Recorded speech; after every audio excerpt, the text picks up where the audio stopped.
我们这节课向量代数还没有讲完哈，继续跟大家讲最后一个主题：向量的三重积，三个向量的三重积。我们上一个黑板给大家定义的是这个哈。好，我们可以马上从纯代数法来证明，这个表达式，如果你把这三个向量在某一个特定的直角坐标系中的分量式带进去的话，可以写成这个形式，这是一个三阶行列式，可以写成一个三阶行列式，可以写成这个行列式的特色，列跟行的地位是平等的，所以你可以把 A、B、C 表示成三个列，你也可以表示成三个行，列跟行的地位平等哈。那我们接下来解说的话，只讲列哈，讲行也可以了哈。好，行列式有什么特色？任意两列或者是任意两行交换出一个负号，循环变化，行列式不变，对不对？循环变化，所以所谓循环变化的意思，比如说循环哈，那这个拿到最后 ，B 拿到上面 ，C 拿到第二，这个下来最后，那就变成是 B 的这个。C 的这个跟 A 的这个，对不对？循环再循环变化一次 ，C 的拿到上面 ，A 的拿到第二个 ，B 的降到最下，那就变成 C 的、A 的、B 的。这是行列式的性质。好，所以我们根据这个性质可以看得出来，本来 A、B、C 三个向量三重积的定义是如此，写成行列式是这个，但是因为行列式的关系又等于它，所以 A、B、C 又可以变成，对不起，直接过来变成这个，对不对？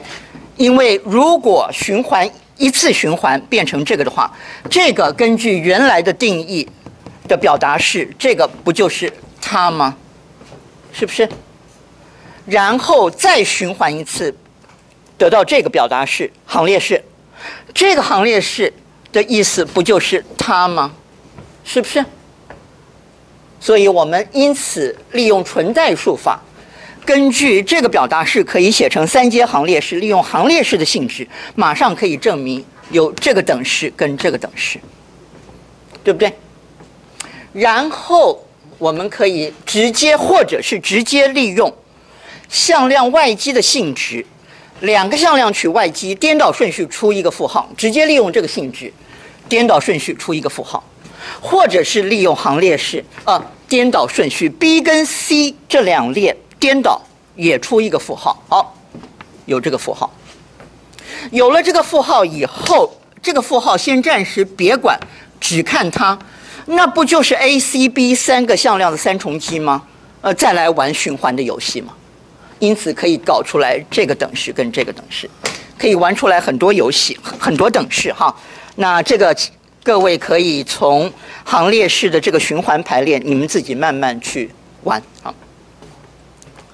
然后我们第一次利用这个循环得到这个表达式跟这个表达式之后我们有说哈，这个表达式这么看哈，一定是先做这个运算。然后算完这个以后得到的那个新的向量，再跟 C 取内积。取内积可以颠倒顺序的，所以可以写成这个表达式。所以注意，因此它等于它等于它，因此等于它。所以我们又可以看得出来，在符号上，我们可以这么看。好 ，A、B、C 三个向量三重积，符号是这个符号，下面没有一撇，不必分开。A、B、C 两中间啥都没有。好，可是三个向量的三重积有两个运算，先做外积的运算，后做内积的运算。所以这三个向量之间两个空档，其中有一个地方要填叉叉，有一个地方要填点点。但是基于这个等式的关系，我马上领悟到哪一个空格填叉叉，哪一个空格填点点，或者是反过来没叉，看到没有？来，比如说第一个选择，这边填叉叉，这边填点点，得到它；第二个选择，这边填叉叉，这个填点点，得到它。哎，我已经证明相等了，没关系啊。所以从符号，纯粹从符号上来讲，还有这个巧妙啊。那这个的证明就在这里哈。好，然后可以循环变化，这个可以循环变化来自于三阶行列式的性质，所以循环变化了以后变成这个，变成这个，好，都相等，根据三阶行列式的性质来保证的。有了这个之后，那它不就是 BCA 三个向量的三重基了吗？一样。两个空格跟前面的性质一样，两个空格谁要填叉叉，谁填点点无所谓，交换以后也可以，所以你又可以玩出好几个表达式来啊。好，所以这个是向量的三重基的定义，然后它的性质。这个性质我到目前为止我的证明是纯代数，主要根据一开始。它可以写成一个三阶行列式，根据三阶行列式的性质，纯代数证明这些性质。这边可能还用到了内基跟外基的代数的性质，那个几何性质。接下来我们要跟大家讲解三个向量的三重基是有几何意义的。从它的几何意义来看，我一样可以推导出这些等式来，包括循环变化来。好，我们来解释一下它的几何意义。它的几何意义是这样子哈，首先两个向量的外基，好，那两个向量一般来讲不共线了哈，所以不共线的话，那它们所在的平面就是黑板这个平面。一个是 B 向量，一个是 C 向量。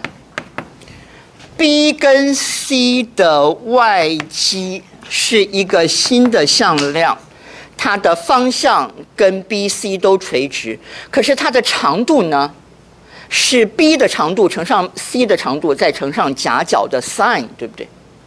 所以就长度来论 ，B 跟 C 的外基的长度的几何意义是什么？是以 B 跟 C 分别作为一个平行四边形的两个边所延伸出来的那个平行四边形的面积，你们说对不对？哎，这个我画的不太好哈，这个平行四边形不够平行，我想想看哈，这样子哈，好，面积对不对？因为这个平行四边形的面积是 B 的长度乘上 C 的长度，再乘上这个夹角的 sin，为什么？因为这个夹角的 sin 乘上 C 的长度刚好是高，对不对？所以这个是面积。好，所以我们来看哈，假设 A、B、C 三个向量不共平面哈，如果那个三个向量共平面的话，这个行列式是0哈。这个跟三个向量是否线性独立还是线性相关有关哈。好，假设它们不共平面 ，B 跟 C 我这个是画的要有，我没办法，我很难把一个三维空间中的东西画在平面上哈，所以我要弄得有点立体感觉。那你各位自己在看的时候，也要暗示你自己哈，这个东西是一个立体的哈。好，所以 BC 所在的平面的面积是多少呢？是由 B 跟 C 的外基取绝对值了以后来决定哈。好，面积乘上高就是体积，所以我们先说在前面哈。A、B、C 三个向量的三重基的绝对值，它的几何意义是以 A、B、C 三个向量作为三个边所伸展成的，或者是生成的那个平行六面体的体积。好，所以我尽量的很努力的来画一个好一点的图哈。所以这个平行六面体会长的是什么样子呢？会长的是这个样子，对不对？你们说对不对？所以它的体积应该是面积乘上高，对不对？好，面积乘上高，面积乘上高。所以 B cross C 的绝对值是面积，所以体积等于高乘上面积，底面积。所以高乘上底面积，底面积就是 B cross C。在这个图里面，高是什么？高是 A 向量的长度乘上这个角度的 cosine， 对不对？这个角度叫做阿尔法角哈，乘上这个角，不，这个角度的 sin。我刚刚讲 cosine， 没有人纠正我哈。好，乘上 sin B cross C。好，那我们来看一下哈。如果我把绝对值符号拿掉 ，B cross C 的方向何在？在这个图里面 ，B cross C 这个向量的方向何在？跟 B 和 C 都垂直，对不对？好，然后 A dot B cross C 刚刚好会是 A 的长度乘上 B cross C 的长度，乘上 A 和 B cross C 的夹角的 cosine。A 和 B cross C 的夹角就是这个角，乘上这个夹角的 cosine。可是那个角加上刚才的阿尔法角刚好是90度，看得出来吗？我的图画的还不错了哈，拜托要看得出来哈。你们如果真的不满意我画的图，你们自己回去好好的在你们的笔记本上画一遍啊。所以乘上这个夹角的 cosine 就是乘上这个角的 sin， 所以刚好是这个相等。哦，所以我们就这个图来讲，我们知道几何意义了。A、B、C 三个向量的三重积的几何意义，在这个图里面，刚好就是以 A、B、C 三个向量作为三个边所延伸出去所生成的那个平行六面体的体积。但是，如果考虑到其他各种可能的情况的话，请注意，万一这个是 C 向量，这个是 B 向量，万一是这样的话，有可能啊。那这样的话 ，B cross C 的方向刚好是这个方向，对不对？这下子，下面一步取内积，如果你要取内积的话，哇，这下子 A 跟 B cross C 的内积是负投影啊，对不对？是负投影，因为它们的夹角是钝角，得到的是一个负实数。体积怎么可以是负的？几何量都是正的，所以你为了要在几何意义上来理解三个向量的三重积，你要把它的数值解释成以 A、B、C 三个向量作为三个边所延伸成的、所生成的那个平行六面体的体积的话，为了保险起见，你要讲绝对值，因为几何量都是正的，几何量不会是负的。取了绝对值以后，才保险是体积啊。否则的话，你那个 A、B、C 三重积得出来的那个实数有可能是负的。取了绝对值以后，把那个负号拿掉，剩下来的部分才是具有几何意义的部分。好，所以我们先跟大家讲解 A、B、C 三个向量的三重积的几何意义。那么，能不能单纯从几何意义上来看，看得出来具有循环的性质呢？当然可以。现场就有道具，我们就利用这个道具来跟大家解说。这个道具是一个平行六面体，但是它是一个特例，它是一个矩形体哈。我讲的是任意的平行六面体都可以，但是这个道具因为比较特别，是矩形体，没关系，我们就讲矩形体。各位自行推广到任意的平行六面体。好，那我们来画一下哈。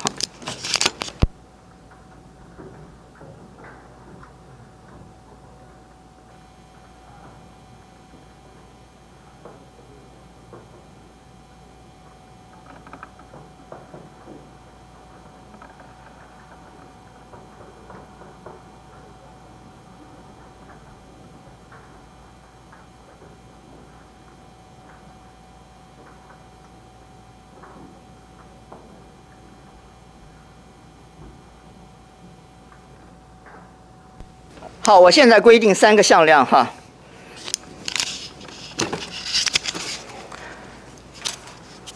这个是 A、B、C 3个向量的共用的那个点，向右指 B 向量，这边 C 向量。啊，所以注意 B 跟 C 向量延伸出来的那个平面就是底面，对不对 ？B 跟 C 向量延伸出来的那个平面就是底面，然后 A。因为这个是矩形体哈，所以 A 刚好是在高的方向哈，你就不必担心什么夹角的问题了哈。那这样的话 ，B cross C 就跟 A 同向，对不对？所以 B cross C 的大小就是底面积，然后再跟 A 取内积。内积的话，注意夹角是0 ，cosine 西塔是 cosine 0等于1，所以没有什么哈。那 A 的长度就是高嘛。那就是体积嘛，对不对？好，这个很明显。那为什么有循环？那是因为注意这个矩形体，我这么摆的话，底面是 B cross C， 可是如果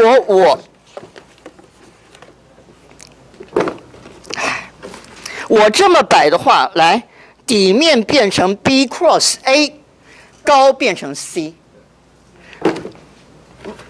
如果我这么摆的话，底面变成，C cross A， 高是 B。好，同样这个矩形体，它的体积是多少就是多少，跟我怎么摆放没关嘛，对不对？所以因此有循环变化哈。那反循环也就是那个负号怎么出来，我想就直接。简单一点了，就直接利用那个向量的外积的那个性质，向量外取外积，颠倒顺序差一个负号那边来解释了，好不好？好，那这个就是跟大家很快的来交代一下哈，我们要跟大家讲的向量代数的第3个主题，向量的3重积，从代数的观点跟几何的观点。那这个几何的观点对于我接下来要讲曲线正交坐标系的那个体积元的表达式是有帮助的哈，所以我们接下来看。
好，接下来一般的3维坐标系哈，管它是曲线还是直线，反正都包含在内了。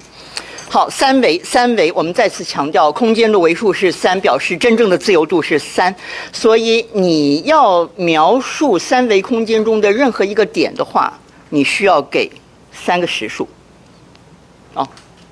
3个实数，3个实数，我们给它一个名称叫做 Q1、Q2、Q3。所以我们先选好原点，最起码要有一个基准点哈。先选好一个原点，然后建立一个所谓的位置向量的这个概念哈。那建立好原点之后，就作为一个基准点，原点作为一个基准点，那么空间中的任何点，相对于原点而言，就有一个位置向量。好，但是我们又建立了一个坐标系。所以空间中的任何一个点，一方面有一个位置向量的概念，另外这个点也有它的坐标值，对不对？它的坐标值是3个实数 Q1、Q2、Q3 按照一定的顺序组成的。于是，一方面这个点有位置向量的概念，另外一方面有坐标，所以位置向量跟坐标有一个紧密的关联。我们可以看成是位置向量是坐标的函数。这是一个3元函数，而这个函数注意是一个向量函数，所以它有3个分量的。这个函数的本身是一个向量，所以它有3个分量，每一个分量本身是一个函数，每一个分量的本身是 Q1、Q2、Q3 的函数，每一个分量的本身是一个3元函数。好，那我们来寻找一下，在这样子的一个坐标系里面，各个坐标轴 Q1 轴，第一个坐标轴。第2个坐标轴 Q2 轴，第3个坐标轴 Q3 轴，或者是跟 Q1 轴平行的那条轴，跟 Q2 轴平行的那条轴应该有无穷多条，跟 Q3 轴平行的那条轴到底在哪里？我们怎么找它？好，怎么找它？我们来想想看哈，大家如果对于一般的坐标系感觉比较抽象，那你马上你催眠你自己哈，让你马上回到大家都很熟悉的3维直角坐标系来看，因为我们讲的一般性的3维坐标系，当然把直角坐标系也包含在内。好，所以大家对于直角坐标系应该是够熟悉的。所以，对于我们讲的一般的3维坐标系，很可能是曲线坐标系。如果你觉得一开始很抽象，一开始掌握不住的话，你先回到你能够掌握的直角坐标系去想问题，然后试着推广到曲线坐标系、一般性的坐标系。所以我们来想想看，什么叫做 Q1 轴？什么叫做跟 Q1 轴平行的那条线？那么，请问在直角坐标系中的X 轴是什么意思？或者是在直角坐标系建立好了以后，跟 X 轴平行的那条线是什么意思？我们沿着 X 轴的方向走动，会遇到不同的点，那些不同的点 ，X 坐标的值都一样 ，YZ 坐标的值会变，对不对？这个叫做 X 轴，或者是跟 X 轴平行的那条线。会有这样子的一个特色，所以我如何寻找 Q1 轴，或者是跟 Q1 轴平行的那条线？沿此方向走，沿此方向走 ，Q2、Q3值变化，而且还是连续变化啊。Q1 值不变，对不对？这个是 Q1 轴，或者是跟 Q1 轴平行的那条线的性质。同理，你懂得什么是 Q2 轴，同理，你懂得什么是 Q3 轴。所以我们就只讲 Q1 轴，请大家自行举一反二。好，所以 Q1 轴的方向在哪里？当然是来，我们再画一个图，画图的话会比较好哈。所以我希望寻找 Q1 轴在哪里，或者是我希望寻找通过这个点跟 Q1 轴平行的那条线在哪里。好，假设是在这里哈。那我沿着这个方向走有什么特色？假设这条曲线是跟 Q1 轴平行的曲线哈，哎，我故意画曲线哈，因为我们建立的坐标系不一定是直角坐标系，很可能是曲线坐标系，所以它的轴的那个是曲线哈，不一定是直线哈。直角坐标系是很特殊的，很特殊的。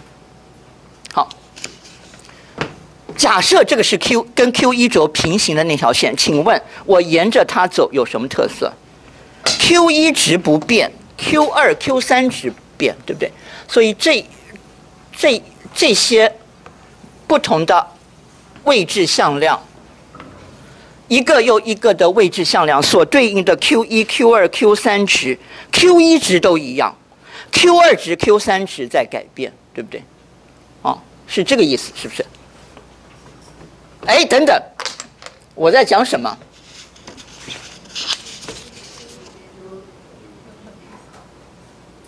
我在讲什么？好，正好反过来，对不对？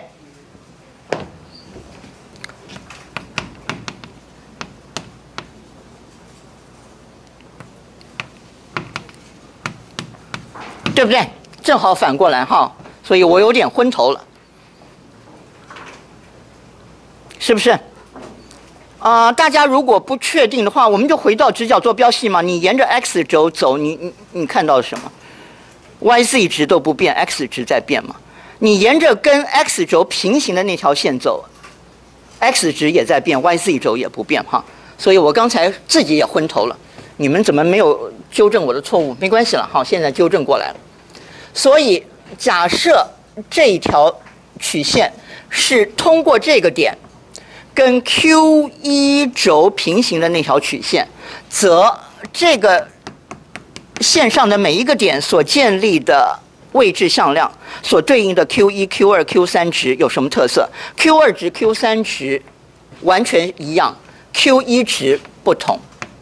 所以来这个方向我怎么找？这个方向当然是这个位置向量。哎，我看看有没有别的颜色的粉笔。如果没有的话，哈，你们自己仔细看哈。这个点跟它非常临近的这个点，这两个家伙所对应的位置向量，它减它就是这个红色的箭头。这个红色箭头所标记的方向，就是跟 Q1 轴平行的那条线的切线方向，对不对？好，这个怎么找？这个方向当然是这个 r 减去这个 r， 对不对？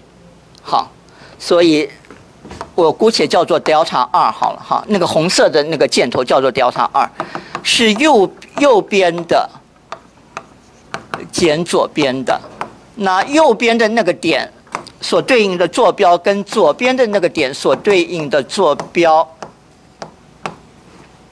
Q2、Q3 值都一样 ，Q1 值有差，对不对？所以你的微积分的知识告诉你减下来是什么，对不对？减下来是这个哈，有没有？减下来是这个，对不对？好，你的微积分的知识告诉你，所以方向这个是一个向量，对不对？这个 r 向量对 Q1 取偏微分，偏微分完了以后还是一个向量，那个向量在这个图里面的方向就是这个红色箭头的方向，所以它的方向就会是通过这个点跟 Q1 轴平行的那个方向。我利用这样子的一个方法来把 Q1 轴，或者是我利用这样一个方法把三维空间中的每一个点通过那个点跟 Q1 轴平行的方向给找到，以此类推，可以找到跟 Q2 轴平行的方向，跟 Q3 轴平行的方向。好，然后我们来看这个向量哈，先暂时不要管这个，看这个向量。这个向量方向是在 Q1 轴的方向 ，Q1 轴的方向，我这边给它一个符号吧，叫做 1Q1。还是那句话哈，在我们这门课里面，单位向量的符号是小写的英文字母1，一个箭头，右下角标记到底是哪一个方向了。好，那个单位向量究竟是哪一个方向？所以这个方向跟它是同一个方向，但是这是一个单位向量，长度是1。这个家伙作为一个向量，我没有任何的理由说它一定是一个单位向量。它的长度可能是1，也可能不是1，我不知道。所以长度是多少，我们用一个 h1 的符号来标记着。所以这个 h1 一般来讲是第一个方向上的度规。我们称之为是第一个方向上的度规，可是就几何意义上来讲 ，h1 的大小就是这个向量的长度，所以 h1 等于这个向量的长度哈。向量的长度用绝对值来代表嘛，对不对？好，所以同理，通过这个点跟 Q2 轴平行的那个方向。通过这个点跟 Q3 轴平行的那个方向，我都因此可以找到。所以通过这个点跟 Q2 轴平行的方向，通过这个点跟 Q3 轴平行的方向，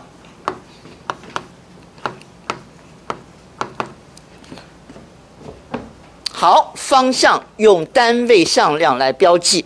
单位向量长度是1，可是这两个家伙没有任何理由它们的长度是1，所以这边不一定是乘上1，而是很可能乘上一个不等于1的一个正实数，所以 h2、h3 好，所以 h2 一般称之为是第二个方向上的度规 ，h3 一般称之为是第三个方向上的度规，但是就几何意义上来讲，它们分别是这个h2 是这个向量的长度 ，h3 是这个向量的长度。好，请注意。讲到这儿为止，我觉得我们应该要强调一件事情，那就是当初我们是要建立三维空间的某一个一般性的坐标系。我选了 Q1、Q2、Q3。Q1、Q2、Q3 怎么选的？是我选的。我选得好，那么这个 Q1、Q2、Q3 就会成为三维空间中的一个坐标系。如果我选得不好的话，它们可能没有办法成为三维空间中的坐标系。所以任意选定的 Q1、Q2、Q3，如果要有资格成为三维空间中的一个坐标系的话，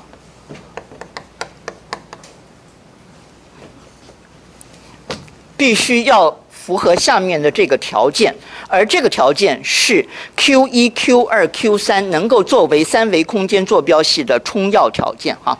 所以我们说，这边要提醒大家注意 ，Q1、Q2、Q3 能成为三维空间中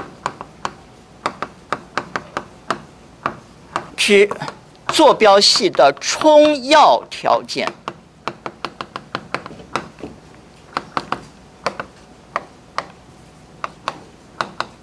为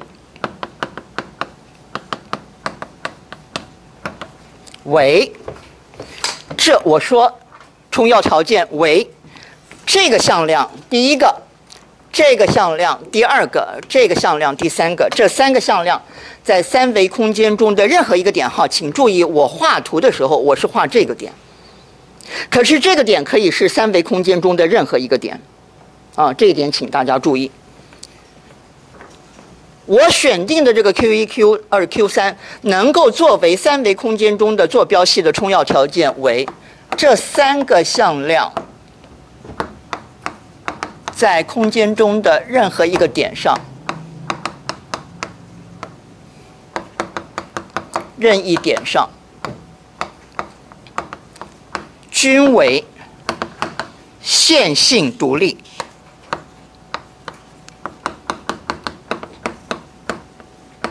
所以这里不得了哈，用到了向量的线性独立的概念哈。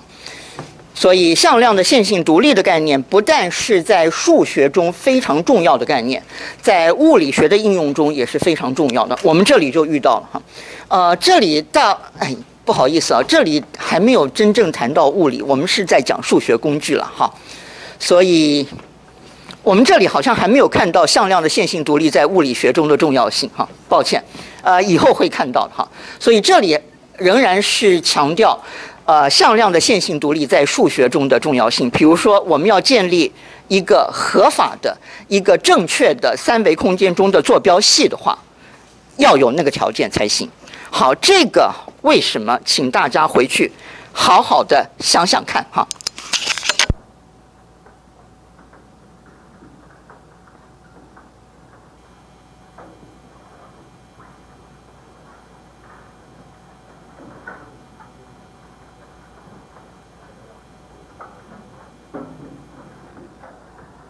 最后再打搅大家5分钟的时间哈，我们很快的来跟大家复习一下向量线性独立的定义以及一些最基本的性质，好，然后再结束我们今天的课。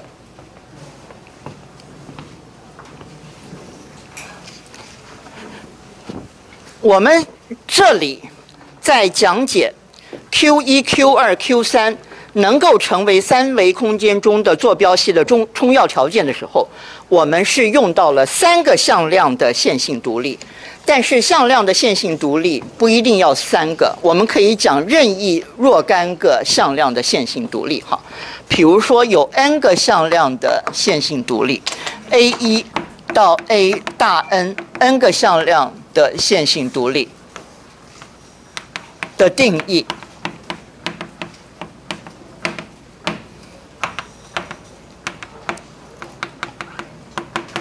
好，这 n 个向量线性独立的定义为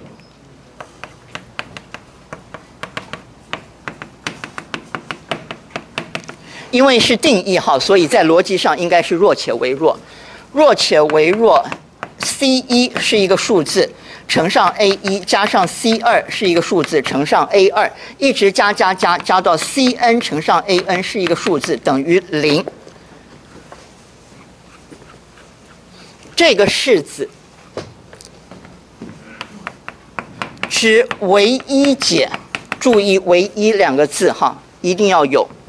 唯一解为 C1 等于 C2， 一直等到 Cn 等于0，这种解我们称之为是零解哈，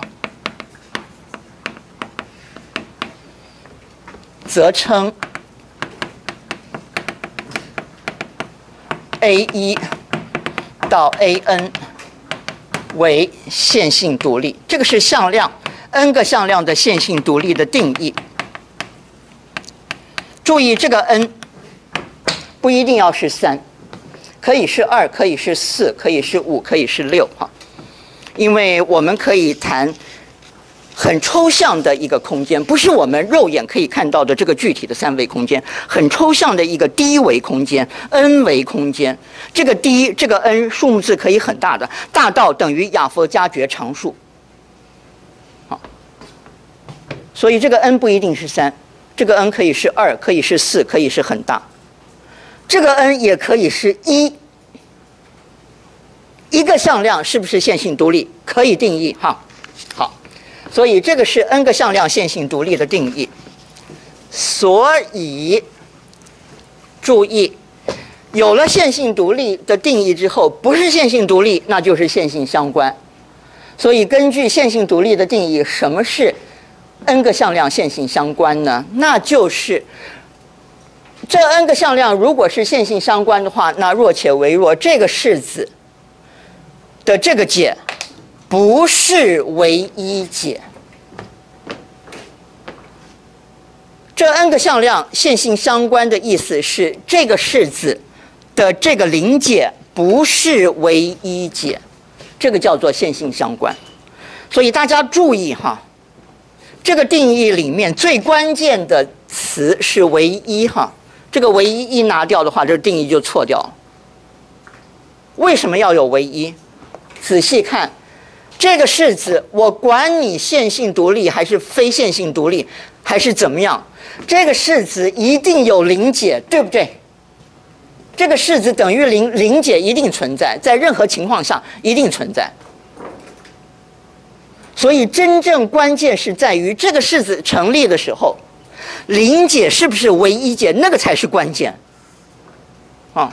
所以区别向量的线性独立还是线性相关，不在于临解存不存在，这个式子的临解一定存在，那没什么好说的。真正要命的是，这个式子成立的时候，临解是不是唯一的解，那个才是关键。好，所以线性相关的意思是，这个式子当然有临解，但是临解不是唯一的解，那意思是说还有非临解。什么是非临解 ？C1 到 Cn 里面只要有一个不等于零，就是非临解。临解的话是都要等于零才叫做临解，对不对？这样子逻辑有没有搞清楚？可以哈。好，那这样子的话呢，接下来我们就有空间的维数的定义，以及基底的概念，以及基底的性质，包括基底的完备性。好，什么叫做空间的维数？有定义的，有定义的。一个空间的维数的定义是，在那个空间中，同时最多只能找到第一个线性独立的向量，则称该空间的维数为 D。所以，为什么我们肉眼可以看到的向量空间的维数是3？因为在这个空间里面，我们最多同时只能找到3个线性独立的向量，找不到4个、5个，再多没有了。好，所以这是空间维数的定义。有了这个维数的定义之后，那我们就知道了哈。如果我事先已经知道这个空间的维数是8维的，则我在这个空间里面随便找9个向量来，这9个向量保证一定线性相关，否则就有鬼了，对不对？根据定义，根据空间维数的定义。好，空间维数的定义有了以后，接下来就有基底的观念了。好，什么是基底？在第一维空间中，任意一组第一个线性独立的向量，就称为这个空间中的基底。这个是基底的概念。有了基底的概念之后，接下来有一个非常重要的性质，那就是在在任意的空间中，任何一个向量一定可以写成那个空间中的基底的线性组合，而且线性组合是唯一的。好，这个是我们因为讲到一般的3维坐标系以及3维坐标系要成立的充要条件里面牵涉到向量的线性独立的概念，很快的、很简短的跟大家复习一下向量的线性独立的定义，以及引发出来空间的维数的定义、基底的定义、基底的概念以及基底的完备性。这个因为我们以前有在电磁学课里面跟大家讲过一些哈，所以这边我们就讲的稍微简单一点，因为时间也不够了，我们待会儿就要下课了，所以很简单的跟大家讲一下，大家回去好好的复习。我讲的简单，并不表示这个东西不重要哈，这个东西太重要了哈，太重要了哈，所以要回去复习，要复习的滚瓜烂熟。要复习的滚瓜烂熟啊。好，我们今天上课先上到这儿。